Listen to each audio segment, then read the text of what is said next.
The food shortage is worse than you think it is. Let's go over the components of food and what is happening to those. So, for fertilizer, and fertilizer is needed for everything. If you want crops, you need fertilizer. If you want to feed the animals, you need the fertilizer to make the crops to feed the animals. Everything that we need is run on fertilizer. Without fertilizer, you have no food. So, what are the components of fertilizer? You have nitrogen, phosphate, and potash.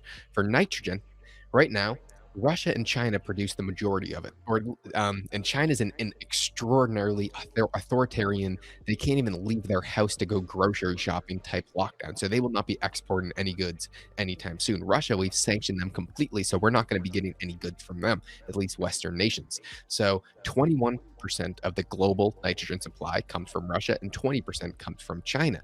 Therefore, there's going to be a 41% potential deficit this upcoming year of a nitrogen shortage, meaning that there will be potentially 40% less fertilizer because you need nitrogen, phosphate, and potash to make the fertilizer. There's no in between. You can't have half fertilizer. For the phosphorus, 15% comes from Russia and 7% comes from China. That is a 22% potential phosphate loss this upcoming year. And the big one is potash. 20% of the global potash supply comes from Russia, 18% from Belarus, 12% from China. Different sources will vary for all of these. And then the remaining 32% comes from Canada. And Canada is not going to go over that shithole right now. Nonetheless, there's a potential going to be 50% less potash, 22% less phosphorus, and 21% nitrogen, which is just absurd just on some measly sanctions. So we might want to feel good and woke, and when the US is having a moment, in the Western nations, when we are having a woke moment of Russia bad. Therefore, we can't get anything from Russia. And while that may feel good in the short term, you don't understand the mass famine potentially coming.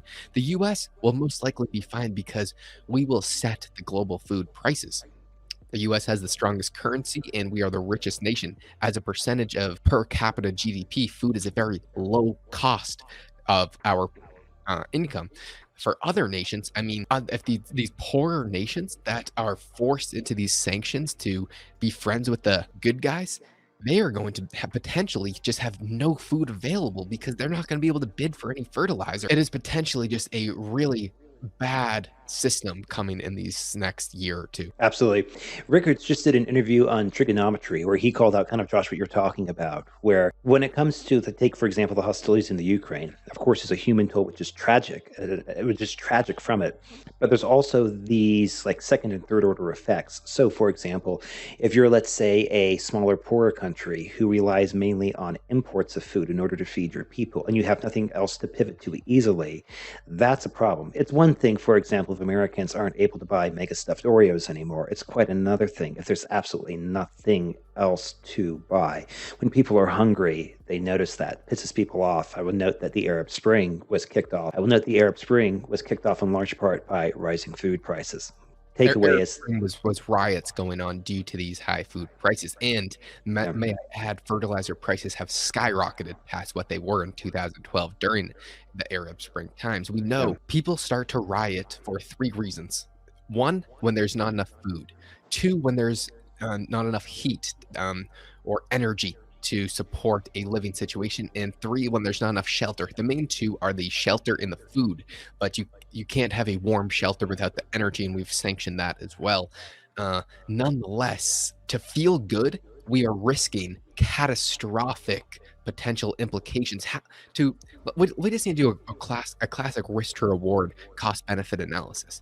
How good do we feel by sanctioning Russia? What is our perceived, or what is our actual benefit? How many lives do we save of Ukrainians who are going through a tough time right now? Justin, how many lives do you think we'll save? Let's say we're saving millions of lives.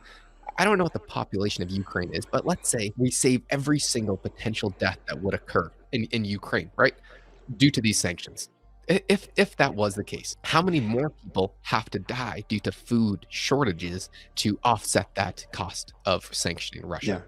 Yeah. Well, I would just actually make a much simpler calculation. It's like, listen, we are opting to feel good now by doing what we think is the righteous thing to do, but there will be hell to pay in the future when it comes through, mainly because if you remember the stats that we just put up, if let's say 50% of a base level input or base level inputs are coming from countries that you deem to be unfriendly, and you you voluntarily choose not to import it. Like, this isn't necessarily something like there will be real consequences from that. As they say, you reap what you sow. But if you sow nothing, I'm pretty sure you're going to, or if you sow 50% less, you would probably expect to reap 50% less.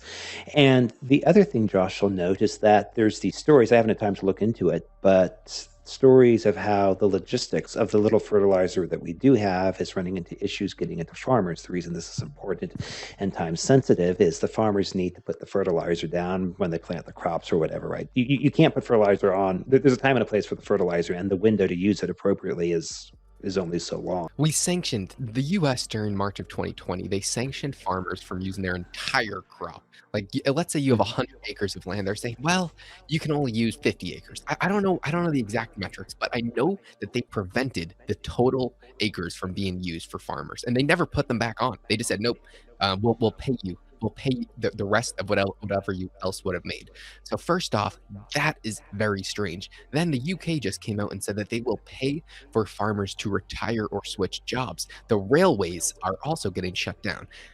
If we were doing this on another platform, we could potentially go on to some dark conspiracies as to some of the deeper concepts as to why these food shortages may come. Just to gloss over it, the elites think that there is a direct correlation to population growth and energy consumption. The Malthusiasts out here say that there is a limited amount of energy on this earth.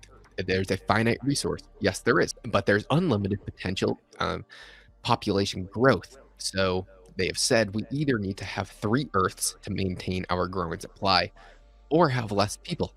And it seems like steps to have less people have potentially been taken. Not, but that is just a conspiracy, and you should not listen to me as I am a dumb Rubleton. What's really going to shock people, I suspect, is the energy sources that we probably already know how to produce, but they intentionally hold back because the dark side for the elites plan is that if free and or if energy becomes much, much cheaper than it currently is right now, a lot of the busy work that humans have to do that might distract them from other things suddenly will no longer be necessary. People have a lot of time in their hands and nothing to do, which means they might start thinking. And if people start thinking, well, the last thing you want is for the sheep to wake up. So If you have read Animal Farm, when the revolution first started with the animals, they started off very prosperous. They had more food than they ever had before, and they could have rested more than ever. But the pigs, who were the thought elites, said, "Well, this is our time to work harder because we can have more food than ever." When in reality, it was just so they could rule over the rest of the animals. And I don't know what's going to happen, but the elites definitely do not want you to have more time on your hands. Nonetheless, on what the plan is behind these sanctions and behind the China lockdown and what the elites want, nonetheless, there's going to be a potential 50% less potash. Without the potash, you can't make the fertilizer. Without the fertilizer, you can't feed the animals, you can't make the crops. But I guarantee there will probably still be mega stuffed Oreos as well as the cheeseburgers at McDonald's because we all know what is in those are not meat. There will be potentially 20%, 22% less phosphate and 41% less nitrogen. And this is just going to crush a lot of people. I would say going into next winter, next spring, and summer, we will really start to see the effects of this. Who that knows what will come out of it? Another possible outcome is okay, well, Russia bad, Belarus bad. We won't buy from these dirty nations. But you know what? Another country, let's say the EU's, for example, they could buy the potash from Russia and then flip it on the free market at a much higher price to the rest of the world. And either way, we're either going to get it at a much higher cost, but still get it from Russia, or we're not going to get it at all. We're either going to indirectly get it from these sanctioned nations, or we're not going to get it at all. And in the US, we're going to feel it. But think about the nations who are much poorer than us, who don't spend a fraction of their income on food itself, but spend a big portion of it on food. It is going to be devastating. And it really hurts to think about. this isn't a problem of bureaucracy to fix. In other words, there's not really an easy way to conjure up or whatever that we're missing, more wheat, more flour, whatever. It's a supply issue. There's not enough that's there. And so, again, this isn't one of those things that can be easily fixed by, the Fed or another central waving a magic wand. This actually has real issues. Yeah, guys, I'm sorry for another gloom video, but this is what we're seeing in the world, and it's tough to keep holding it in. So thank you very much, and we will see you on the next one.